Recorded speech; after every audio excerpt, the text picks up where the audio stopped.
fruition. I had achieved this great dream.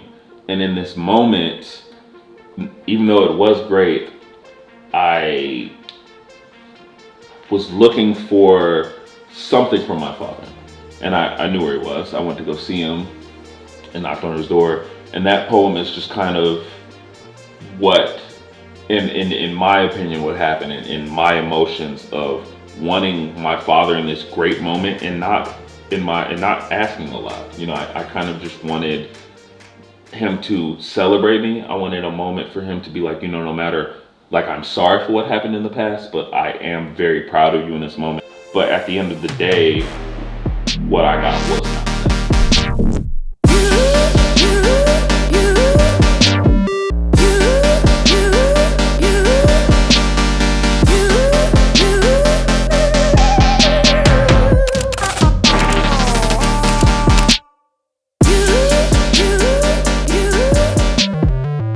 What's going on? Super pumped today because I got my boy here, Russell. He's a pro athlete and a poet. He's both of those. And on top of that, he's an amazing human being. I had a chance to spend an entire day with him. I did a day in the life of him because I wanted to capture what his reality looks like and what life really is like for him. So excited to have him here. All right, Ryan. Appreciate you having me, man. It's been awesome just getting to know you, work together, and really for you to help me show people like behind the scenes. Like everyone just wants to see you make the big play, you score, you win the game, but they don't see what all goes up into it. And they even don't see other passions that, professional athletes like myself have. Totally. I think one of the things that I really appreciate about you is like the process. Yeah. Like you're so focused on the process, whether it's football, whether it's poetry, it's like every single detail just really matters to you. For sure. So I think that's one big thing. I think one of the things I want to talk about that we spoke about earlier is that your Instagram account, since I met you, is just kind of like transformed and has shifted. And as a photographer, I notice now you do a ton of black and white content. So why black and white? What's the story behind that? Yeah, it's kind of the way my Instagram is set up. I want it to be a reflection of me. I want it to be a reflection of my outlook, kind of where I'm going, how I'm experiencing life, and really with my soul. And before it was a lot of color, everything I feel like in life is big splashes of color.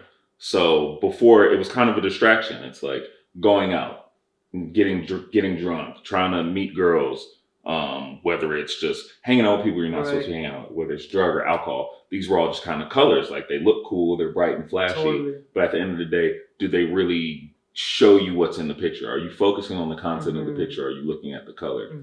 So my best friend passed away September 11th, 2018. Thank you, man. And that kind of was a wake-up call for me. It was just like, I don't need all this other stuff. I don't need the limelight. I don't need the girls. I don't need the alcohol. I don't need all these things. I just want the content of the picture to be something that I want to invest my time in. I want my friendships. I want my relationships. I want my family. And I kind of stopped seeing all the color. I kind of stopped seeing all these bright, shiny distractions. And my life became very black and white. Either you help me and you help me get to where I'm going, or help the people that I care about in my life, or you don't. It's very black and white. So I just kind of wanted my Instagram to reflect that. And then after a while, I was like, actually, this looks dope. And I like this. Totally. I love the direction that you're going in, but I love that there's so much intention behind it as well. And you're very mindful about, what you're putting out there, what your message is, and just that laser focus in terms of, what really matters to you. Yeah. So obviously right now you're spending your time, because you're on off season, you're spending time between football and poetry. How do you make that work? And because they're two total polar opposites, how does that balance look like for you in life? It's tough. I mean, you gotta really figure out what works for you a lot of the time. With football, that's like my first love. That's my dedication. That's how I feed my family, and that's how I that's how I'm able to write without so much stress and without having to worry about the next check. So I definitely give football the time and respect it deserves. I wake up early. And I stretch, I meditate, I train at Exos right now in UCLA. Beautiful, beautiful campus.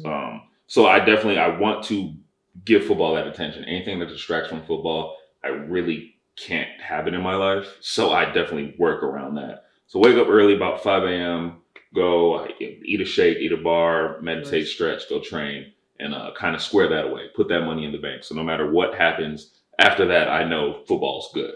I feel like when it comes to football and any like pro athlete, is that all your dedication, all your 100% focus needs to go there. And clearly, it seems like you've kind of like found this balance between both. But how does like football and how does poetry, like, how do they actually like come together for you in your mind?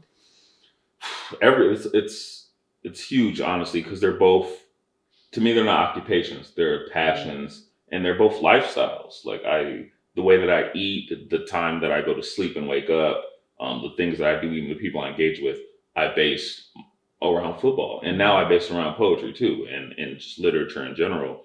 So it's very easy because that's kind of how I'm structuring my life. Right. Now, how they coincide, a lot of people can't see, but honestly, Yeah, how do you see it? How does that yeah, like, how does that look? Yeah. I need both of these things to exist together because they are who I am. And if I don't have a clear mind, and if I am not able to express my feelings, if I'm not able to self-analyze, which I do through literature and I do through writing, I'm not able to share and connect with people. It's very hard for me to do that in football. It's hard for me to share and connect with my teammates. It's hard for me to focus on football if I have a lot of different stuff going on. Wow. And it's hard for me to really analyze a game plan if I have not yet analyzed how I feel or analyze what's going on in my life or planned honestly for what I have coming up in the future. So they mesh pretty easy to me. Yeah, it sounds like now that you've said it, it's like it's super clear like how it comes together, and it's almost like a healing process for you. Definitely. And because you need that process to even perform at a higher level in your career. For sure. Every morning in football, I work on my body and I work on my craft and I work on just that muscle memory. Then writing turns around, I'm working on my emotional, my spiritual, and my mental, and all of that comes together. Like I can't like be this freaking nutcase in my own head and then be this amazing athlete. You know, Right. that doesn't work. Yeah, you're almost bipolar that way. And it's not a process that works. So I'm sure like you've been around football your whole life, and I'm sure a lot of people have seen you as like this like super bulky like alpha male or like a super pro athlete. But do you find like in the locker room you're surrounded by that, and because you kind of gone through this healing process like and you're doing it regularly, do you kind of notice that hey like I think someone else could do this or use this, and do you ever find that? For sure. Especially early on, like high school football and college football, guys are still trying to establish themselves. So there is a lot of kind of what I talk about in my poetry book is a lot of kind of toxic masculinity and hyper masculinity and being trying to prove that you're this big tough football player, which I mean, on the field there are times where you gotta lay down the law and you gotta do that. Yeah, you gotta do your thing. Tackle someone, break some balls. Yeah, but that's not real. That's not 24/7 day to day life. So college, a lot of guys struggle with turning that on and off. In the league, it's great because the locker room is so diverse. You have like rookies coming in who are 21, like early 20s. Then you got vets who are like in their mid 30s, early 30s, family men. They're raising kids. They kind of have a better feel of who they are outside of football. You got businessmen coming there. You have creatives such as myself. So it's cool in the NFL locker room. It's just such a huge variety, and I wish more people could see that. Right. So they understand they don't have to be like that super musclehead guy in college to make it. Because I feel like that's all like even myself, like I played a bit of sports as well, and I always that's kind of what I thought you need to be like to be an athlete. You got to be like 24/7. You got to focus on that, which I'm sure you do. But just like your mindset has to be like this raw mentality. But it doesn't seem like that's someone. I'm sure that helps you in a certain place, but at a certain point, it seems like you'll hit a plateau if that's all your focus is on, and you're not really focusing on the internal. Yeah, I mean, there are guys, like you said, you got to be able to switch it on. You got to be able to get that mindset. But there are guys like, even like Odo Beckham Jr., who, amazing football player, outstanding, you can't take it away from him. Outside of football, he's venturing into the world of fashion, he's venturing into the world of style and just like changing what it means to be a football player. There are a lot of cool guys doing stuff like that. Yeah, and I guess it's the same thing. Like you're expressing yourself on the field in one way, but you're also expressing yourself outside of the field. Exactly. And I think when you think about like your career in the long run, like you're going to be playing football for let's say a certain number of years, and afterwards there's going to be a second stage. So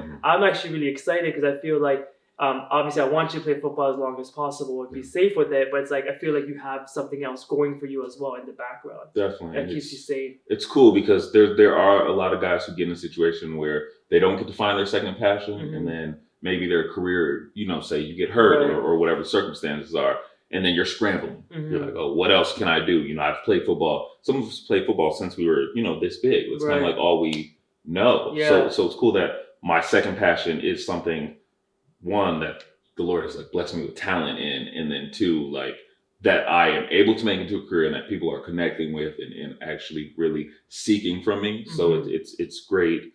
And I don't really put much on like seeking validation, but it's cool. And then that the people that I do respect and I look up to in poetry and in literature are telling me like, hey dude, like your stuff is dope. Like I'm so glad you're doing this, and this is something that kids, especially like young boys, need to see. Of course, yeah. I think you're definitely a role model in that aspect for a lot of people, because I think it's just important to have that other side of your expression, which you spoke about. So let's talk about when you were younger. So how did all this come together? Like how did you determine like you're on the football field, or you're playing football, you're playing sports? Like how did like writing and all that, come and become a form of expression for you, or become like a healing process for you? Yeah, when I was around 7, I had a stepfather who was raising me. My biological father, he wasn't in my life. I knew who he was. He was kind of around. Like if I really needed to find him, I guess I could at the time, but he just wasn't an active part of my life. My stepfather passed when I was 7. He died in a motorcycle accident, just with alcohol and drunk driving and an 18-wheeler. So that was a very hard time in my life. At 7, you don't really understand death. You don't understand life and death. And it was just me and my mom at the time. And I remember the first thing I ever wrote was about my dad passing away. And it was like a letter to God, and just asking, like why certain things were happening to me and what I was supposed to do at that point. And what did that letter feel like, if you were to like recall like writing that letter? It's honestly, I just remember kind of like writing it like in the heat of the moment, and then I like put it away for a while, like I didn't do it, and then I read it later, and it was eye-opening because I didn't even recognize who wrote it. Like I kind of didn't remember. I was just like, is this how you feel? Are you this angry? Are you this upset? Are you this confused? And that was kind what of the words were. Were they words of like just like anger and like blaming and just being defensive? Definitely. I felt like my biological father was already not in my life, and then I lost the father that actually wanted to be in my life. So to me, I've kind of compounded losses. It felt like I lost 2 dads in that moment, because then even I realized if I did go to my biological, he wouldn't be the dad that I wanted. Right. And I never really focused on that because I had a dad in the house that I never really had. You built that connection, that relationship with him, and that's just the role exactly. He played it. Yeah, I got exactly. It. So then when I lost him, and I realized, oh, I don't have him, and then the father who was supposed to be that isn't. So it was a lot for me to handle, but I'm glad that I did have writing to kind of take that moment to acknowledge it, to see it, to view it, and have a physical manifestation of what I was going through. And at times, no matter how hard life got, or no matter how great life got, I still know that this was my reaction to it. This is where I'm at, and I can grow from here. And I can change this story, and I can look at this and give this little boy his moment to be upset and to yell and kick and scream or whatever it is, and then I can move to the next thing. I don't know, I'm just like so blown away. Like when I was 7 or when I was like young, I was never thinking about, like I felt like you just had to grow up so fast, or you were so mature at such a young age, and you just had this self-discovery in yourself. And then when did like journaling kind of become like, a pattern that, you because I'm sure at one point you realized like, wow, this is actually really like healing me. This is really helping me. This is like becoming a part of your identity. Yeah. When did that like kind of come into play? I'd definitely say like middle school. I'd say around like 12, 13, I started to write pretty regularly, and I always kind of loved writing. Like I would just write little short stories and little like I said, always poetry and things like that. But consistent journaling kind of started around 13. I was kind of going through that period where like, you're meeting a lot, you getting interested in women and girls, and then school's kind of a drag, and you've got different friendships that you're trying to create, and you're trying to mold yourself into this person. And for me, journaling was just kind of a cool way to confess things that I maybe wasn't comfortable telling my mom or family members or anyone at the time. So it was cool because it was just kind of like, it was still me having a dialogue in a way. Got it. And I feel like a lot of young boys, especially boys that don't have fathers, don't have a dialogue where they can talk about feelings, where they can talk about relationships, where they can talk about insecurities. And I was able to do that through writing, kind of with myself.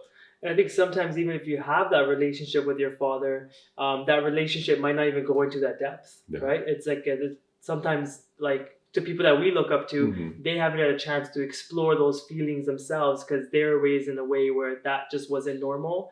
So it's like even though you want an outlet, like you don't even know how to outlet. So I think it's great that you were able to like kind of find that outlet. Yeah. But was this something that, you know, when you were doing this and you're trying to play football, did you feel like torn at sometimes? Like you didn't want to share this because, you know, people on your team were like, oh, that's soft. Like, why are you writing? Why are you saying that stuff? Why are you spreading your emotions? Was that like ever a battle that you had to face? Definitely. And how did you kind of overcome that? Because now you fully like, you know, you embrace it. Yeah. So I'm just curious as like what that process, because I feel like a lot of people might struggle with like, I want to do this, but I feel like society says this, so I'm gonna follow society because of judgment. I don't want to look bad. So let's just kind of walk me through that process. Yeah, it was tough. Writing was kind of like this little secret, and it was for me, so I felt comfortable keeping it to myself. I was just like, you know, this is something that I do to make myself feel better or whatever it is, and kind of to touch on, like you said, masculinity, hypermasculinity, toxic masculinity, however people want to bring up the topic. I realized that me not having a dad in the house almost benefited me when it comes to being creative, because I didn't have an older man that I was modeling myself after that told me, no, this is not what boys do. This isn't what men do. Like I didn't have anyone telling me, don't write. That's not manly. Don't do this. Like shaping you and molding you to what they thought a man should be. Exactly. So I do feel like it was beneficial for me in that way. And when it came to kind of like mending these two worlds or even being open about writing, one of my favorite rappers growing up was Tupac. Dope. And just always loved not just like the music and not just the visual and not just like his swag that he brought with it, but lyrically he was a genius. It was brilliant. And I remember seeing Tupac Shakur, The Rose That Grew From Concrete, the poetry book.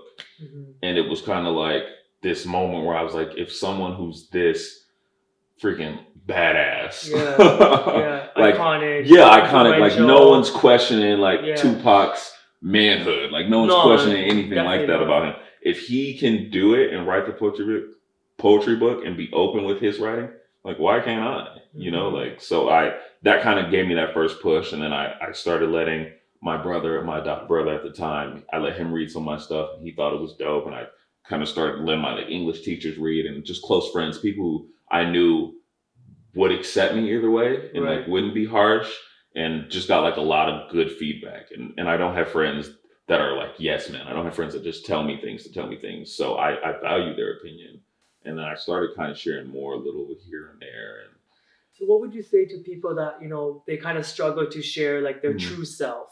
Like what advice or like, you know, what like steps do you think that they can take so they can kind of like release themselves from that and they can become more authentically who they want to be and who they truly are?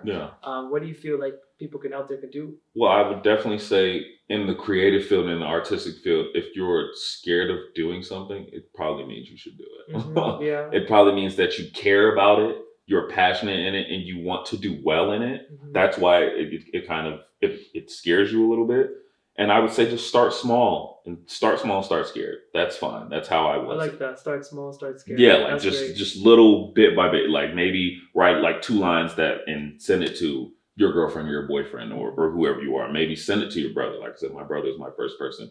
And ask them like, you know, like, hey, do you think this is good? Does this resonate with you? What does this make you feel? Kind of get that feedback. And I would say really just work on your craft and work on the craft of sharing, because it is a medium. I can write something that to me perfectly depicts what I want and the motion or the memory I'm trying to say, and then let you read it and you'll be like, no, I don't really get that. Or something that you wrote that to you, it's like, oh, I just like put this together and it's not much to me. And I'll be like, dude, that like touched my life and like changing my attitude, my behaviors, everything is changing because of this. And exactly. So there are pieces in my personal journal that will never be shared because I don't want to change them to be shareable. They're for me. I wrote them for me. And that's perfectly fine. If you have pieces like that and you don't want to share them and you didn't write them to be shared, don't share them.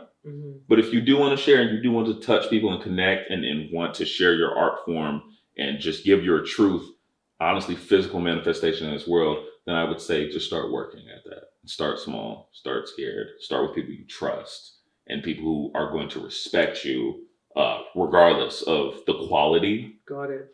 And what happens like I love that mentality, like just starting really small. But then have you had like situations or encounters where people are like like just talking crap or talking shit, and they're just not like supporting that? Yeah. And then how did you kind of overcome that? Because I think everyone like they want to start small, they have this big vision and they get it, but then it's like they have this hesitation because of what someone's going to say. So if someone's already said that to you, what did you do to kind of combat that? Well, especially with sports, I mean, everyone comments So you on saw them everything. on the football field. Yeah, like everyone comments on everything. They're critics literally for everything you Yeah. do.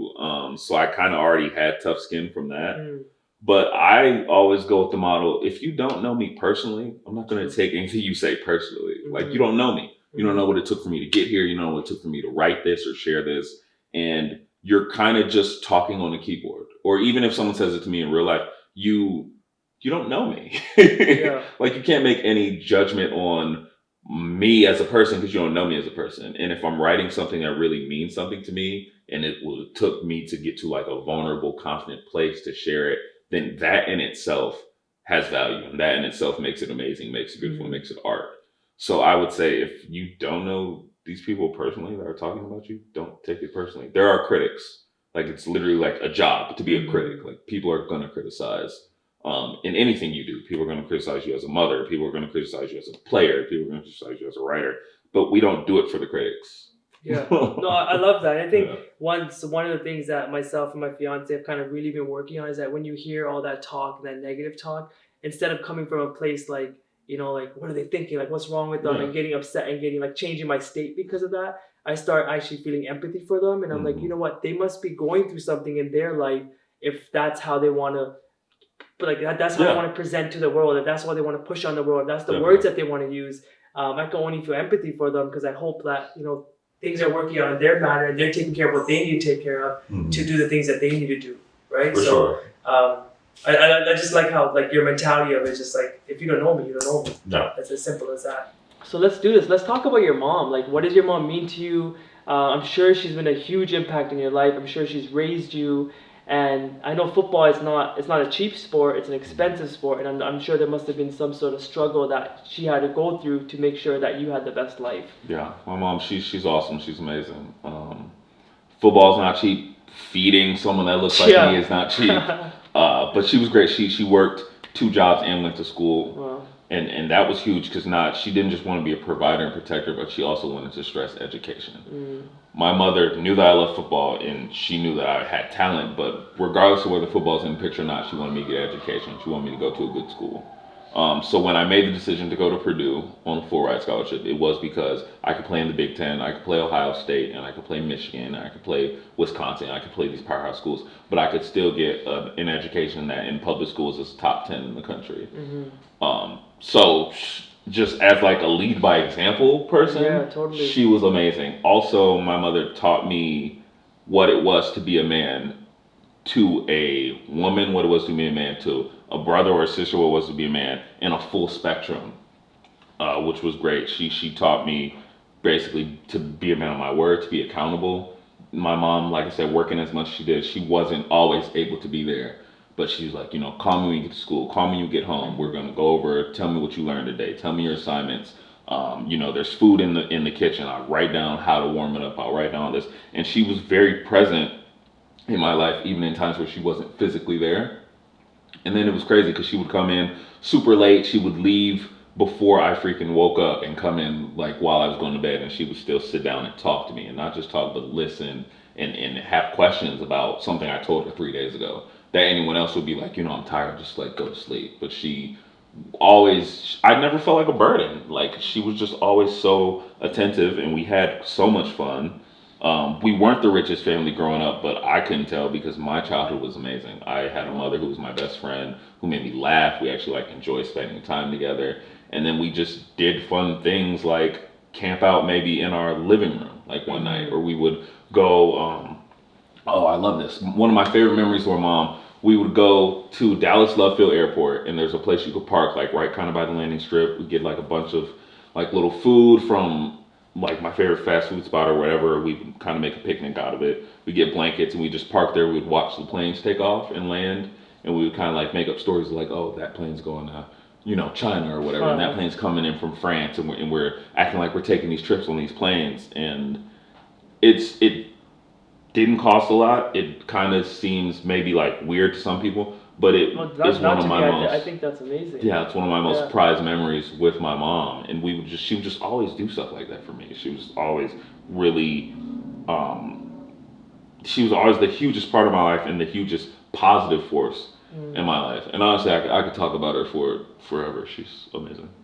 Yeah, no, I can tell. And I think what I'm hearing a lot of is that just the idea that she was present and she was in your life, and it didn't matter about money, and it also didn't, like, she didn't always have as much time because she was providing, but she was still there when you need to be there. And I think that sometimes that's missing in people's lives and missing in people's relationships. So even though I'm sure she must have gone through so much stuff because she also lost a partner, and your father wasn't really, you know, in the picture, but she didn't let that really impact your experience in life as a child. You know, she still made sure that her full investment was in you, and she didn't let the things that she might have been suffering or might have been dealing with, it doesn't sound like she let that out on you or lash that out on you. So I think that's she's the MVP, man. She's the all-star like that. And it's crazy. I see children now with both parents, but their parents aren't active in their lives. They're there, you know, there's food on the table. They know, you know, the basics of their child, but they're not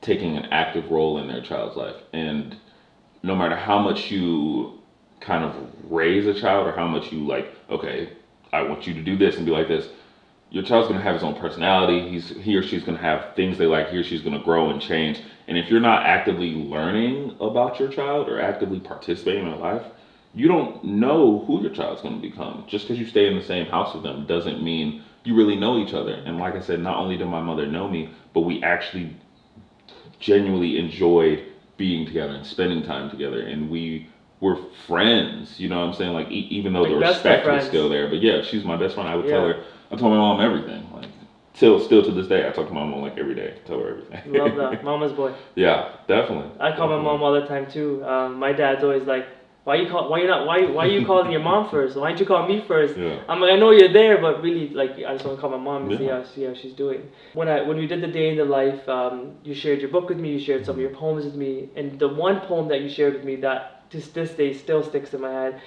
is the poem that's titled Draft Day. What were some of your thoughts that day? What were some of your feelings? What came up for you? And what was the story behind that? Yeah, so the story behind that poem is after I was drafted in 2015 to Dallas Cowboys. So it was cool. I was like going back home to Dallas. It was a very huge moment where years of my mom's sacrifice and my sacrifice, years of hard work, and everything had come to fruition. I had achieved this great dream. And in this moment, even though it was great, I was looking for something from my father. So literally the day after I got drafted, I went to go look for him. I always kind of knew where he was. I was born in Buffalo, New York, and I didn't move to Dallas till I was 7 after my stepdad passed, but I was in Buffalo with my family celebrating the draft. And I knew where he was. I went to go see him and knocked on his door. And that poem is just kind of what, in my opinion, what happened in my emotions of wanting my father in this great moment and not asking a lot. You know, I kind of just wanted him to celebrate me. I wanted a moment for him to be like, you know, no matter, like, I'm sorry for what happened in the past, but I am very proud of you in this moment, and you to celebrate me in this moment. And maybe I wanted him to apologize for the past. Maybe I wanted some type of remorse or some type of acknowledgement. But at the end of the day, what I got was not that. So what did you get? I got a lot of reasons why he wasn't there. I got a lot of excuses. I got a lot of kind of him telling me this story that it sounded like he's been telling himself for a long time. And I think I said maybe 3, 4 words the whole time. It was really just about an hour of him kind of just talking in circles. Um, and it was very disappointing for me because here I was really living my dream, and my own father was too busy kind of explaining his side of the story than to see my side, to recognize that, and to apologize or celebrate me for all that I had done. So that's what the poem's about. Do you still kind of seek that, like that love, or that, at least that sort of celebration from him? Is that still something that you feel still lives within you and you're trying to like kind of work on? I think I have moments. We all kind of have this kid inside us that has been through things and feels very extreme emotions, and at times will lash out, or at times will have a tantrum or an outburst. And there are times now where he might even text me, or anything, or someone might tell me about him. There are times where I'm just like, I don't want to hear about it. Or there are times where I am like, well, how's he doing? How he's okay? So it shifts and it changes. I'm in a good place personally with it. Like it's not disrupting my day to day life. It's not this huge burden that I'm carrying. I'm not looking for him at every accomplishment or every failure. But at the same time, when it's presented to me, I do have an emotional response. Got it. Do you think that's a relationship you want to work towards mending? Is that something that, because have you really expressed to him how you feel about like the poetry? Have you ever actually like sat down and had a conversation with him about it? So the last I had to have a conversation about it with him, because once my book came out on April 26th, he apparently bought a copy of it, which is, it's cool. And He's supporting you. yeah, he's supportive. Yeah. And some people from that side of my family bought a copy of it, and my half sister actually on that side of my family was not happy with the book, and was not happy with how I told my story. Mm-hmm. It was not happy with how I presented our father in the story. So she took it to social media to just really just say what she felt, say her opinions. And I was just scrolling through Instagram and kind of saw it, and she had insinuated some things about my father and how the book was affecting my father. So one, I called my sister and kind of just touched base with her. And then I did call my father, because from the message I was getting from her was very alarming. And I wrote my book to help people in similar situations. I wrote my book to help people going through things. And I did not write my book to attack anyone. I didn't write my book to make anyone feel lesser. I just told my story. So I reached out to him, and the conversation we had was a positive conversation, was a good conversation. And he said that he understands that this is me healing, and that this is therapeutic for me, and this is me trying to help other people. And the conversation him and I had was actually, it's ideal. If I could have like wrote a script for him on what to say, he said it all. So that was a positive conversation. That's great. I'm glad to hear that it's kind of working, and like just a better, like, so even when we did the day in the life, I don't think that conversation came to life. But it seems like at least there's some momentum, and it's kind of like pushing the needle forward. Yeah. So if anything, that's what your book allowed. That expression actually got to someone that really, really matters in your life. That that like kind of helps shape who you are. If you could write a poem or a letter or something to your younger self, what would that feel like? What would you say? What would those senses be like? Oh, how much younger? You choose. Okay. I would say like probably like grade school, like grade 5, grade 6. I would tell younger me, like young teens, like 13s.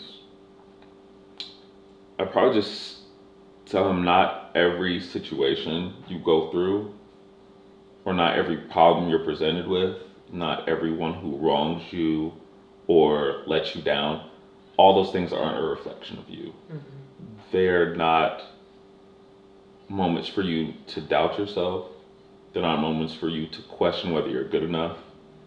Some of these are just situations that happen to you, maybe out of bad luck, maybe because of other people's problems and insecurities, but don't take everything as a count of your value. Don't take everything as a measure of who you are, because I felt like I did that a lot when I was younger.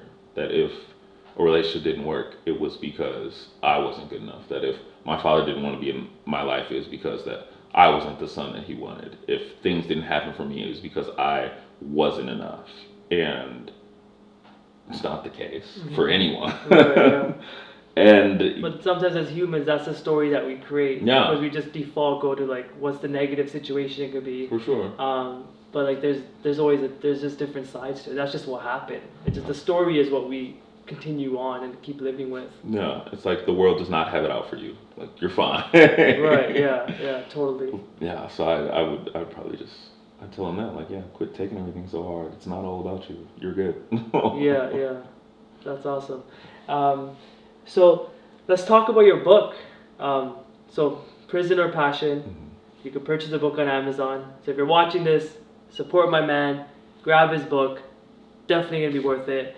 What was that process? What was that journey like? It was surreal, honestly. I always, like I said, I've always kind of written poetry, but I never thought in a million years anyone would want to read it, really. And I definitely didn't think it would ever become a book.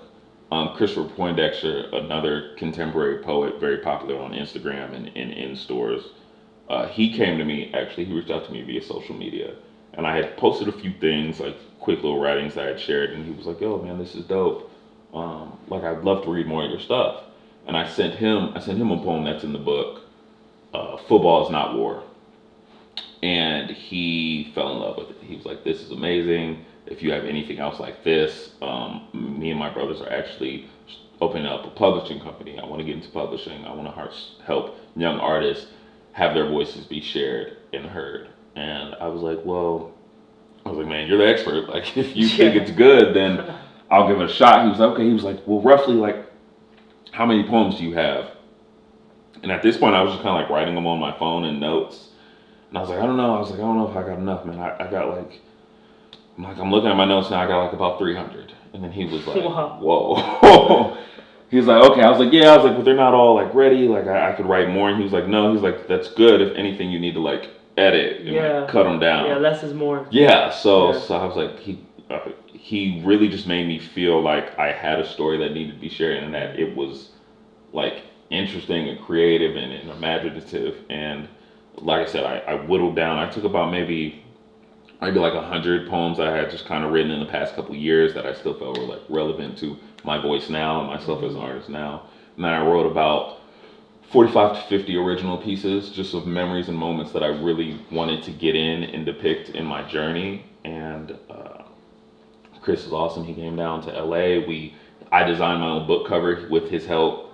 I came up with the title honestly, in conversation with him, I came up with the title, and I was just talking about Prisoner Passion, like all of these things, losing my dad, losing my best friend, the relationships, the infidelity, just football injuries that I've had, all these things, I felt like they were kind of the bars of this prison cell, and they were holding me back from happiness, from greatness, from achieving. And then I kind of realized through writing them and writing poetry and getting down that that's not what was happening. These were me not having dads, what makes me want to like be in the lives of my nephew, be in the lives of kids that I meet and kids at football camps and the kids that look up to me. That me losing my best friend makes me want to be a better friend, makes me want to live out the values of loyalty that he had. That, you know, these relationships that failed made me a better lover, made me a better companion, a better partner. And that these things that I thought were actually holding me back were actually making me who I was and fueling my passion. So so in conversation with him, that's where the title came into play. And yeah, I look up and it's about maybe 4 months from when he contacted me and we had stamped out a whole book. That's amazing. And I love that you just created, like you manifested it, you put it out there, and like the universe kind of gave that back to you. And it seems like Christopher is like a mentor to you, and he's like really helping and supporting you. And now you've created this community around you. It's like you were in football, you probably knew nothing about this poetry community or what it actually looked like. But the fact that you actually took the initiative to put something out there, you're able to like foster this community that's like accepting you wholeheartedly and with open arms. to kind of take your craft and take your art to like the next level. It's amazing. We have a group text right now. All the poets in Jack Wild, which is Christopher Poindexter's publishing company, and we'll just like send stuff that we're working on. Like, hey guys, what do y'all think about this? Like any feedback, any response, and it's cool because my writing has elevated so much. Like even in talking with Chris about his second book, the first book, like I didn't really know. Like I didn't know if it'd be good. Like I didn't know. I'm like pumped about the second book because I'm like, I know I got some stuff in here. I know I've grown as a poet and I've grown as a writer. And then I feel so good and everyone's pumping each other up. We're all good. And then Chris will send like a poem in the message. And then we're all just like, we'll never be this good. Like, this is amazing. Yeah, you set the bar high and now you're just trying to like, okay, let me hit this bar. Yeah, exactly. But it's cool. I love that. Like even in football, like I love having a goal and working. Like you said earlier, like the process. Like I really enjoy growing and getting better and being challenged and failure is when I really find my talents, where you find your strength. It's when you find kind of that perseverance and you see how bad you want it. You know, it's like if someone tells you no once and you're like, okay, then you didn't want it. You didn't really, that wasn't your dream. Yeah. And what I love is that, like what you're saying is that it's just like failure, it's a process and you actually enjoy the steps that it takes to go there. And it doesn't occur to you, like, you don't take it personally, like, hey, like, I didn't do well or I failed, that I'm a failure. It's just like failure is a part of the game. And I feel like you respect the game when it comes to football, you respect the game when it comes to writing and art. And because you know that and you know what the game looks like, you're able to kind of enjoy the whole game for what it is. And I think that football, like the passion and that now I see how that's kind of now trickled into writing, because like you get excited about learning more, you get excited about failing. It's not like, hey, I suck. It's like, no, this is exciting. Like I'm learning more about myself. So, like nothing's a one-off. Like Peyton Manning didn't win a Super Bowl in his first season. You know what I'm saying? J.K. Rowling, Stephen King, the first thing they ever wrote wasn't a bestseller. Like that's where you grow at. Like if you're not failing, then one, you're not putting yourself out there enough, or maybe you're not reaching high enough. And that's and then at that point you kind of need to establish like, what are my dreams? What are my passions? And if it's something kind of low, then I would say you're greater than that. Reach higher. Like go for it. Why not? And failing it doesn't mean that you're not good enough, and it doesn't mean that you shouldn't. It just means you need to readjust, or it means you need to learn, or this is a lesson. It's like even in football, like or in my life, there's no winning and losing. It's only winning and learning. Like that's just all it is. Yeah, and I think the sooner people get that and understand that and actually like accept that, just the happier people would be. Yeah. This is awesome, man. I'm glad that you're the first person I'm actually being able to do this with. So the whole concept of my day in the life shoot initially was, I always felt like I didn't spend enough time with my nephew. Like I shoot everyone else's moments, I shoot everyone else's events, but it's like, when do I actually spend time with my family and connect to them? So I started the day in the life to do it with my nephew. And then we just connected over Insta. And then the idea was that now my whole vision is to like, how do you evolve human connection? Because I think the more people know other people's real stories and not what you see online, because that obviously that gets curated, the more they actually able to connect to who someone truly is, and then later who they truly are. So my last question with you, and this is what I'm hoping to end all of these interviews with, is how do you feel that people can improve like human connection? How do you feel like people can take responsibility to evolve human connection? I would say vulnerability.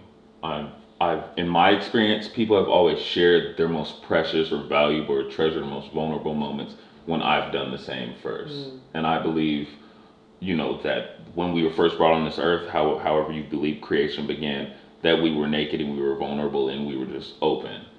And now, we got clothes, we have social media, we have cars, we have all these nice things, but they're just layers. They're kind of walls and shields. So I say when you break that down and when you're vulnerable with someone, you encourage them to be vulnerable back. And I believe that's where true connection begins. Cool, man. I love that. I really, really love that. So let's tell the audience, how can they connect with you? Where can they find you? Where can they purchase this book? Let the audience know. Yeah, so all of my social media handles are at RK Relentless. Even my personal website is rkrelentless.com. It's really easy. It's really straightforward. My book, Prisoner of Passion, is available on Amazon, on Books A Million, on Barnes & Noble, pretty much everywhere online. We're working on getting in more stores now, in Barnes & Noble first, so I'll let y'all know when that happens. But yeah, at RK Relentless. I love that. And I'm trying to shoot his next book cover we're working on it. Yeah. All right, guys. Thank you so much. First time. Appreciate it, man. Thanks for having me, brother.